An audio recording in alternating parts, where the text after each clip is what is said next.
2013 সালে এসে আমার ভাইদেরকে শাপলা চত্বরে পাখির মতো অকাতরে গুলি করে মেরে ফেলেছে।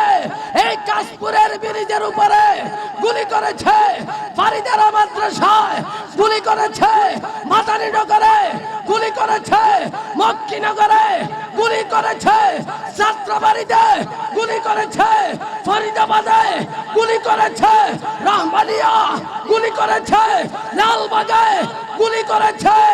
আমরা চাই, আপনি বলতেছেন ফুস করে ঢুকে যাবেন, আপনি ঢুকতে হবে না। বাংলাদেশ নয়, সারা পৃথিবীর যেইখানে থাকো না কেন, তোমার কাঠটা ধরে বাংলার মাটিতে এনে আবার পল্টন ময়দানে প্রকাশ্যে ফাঁসিতে ঝুলানো হবে। এই জন্য আপনার নবী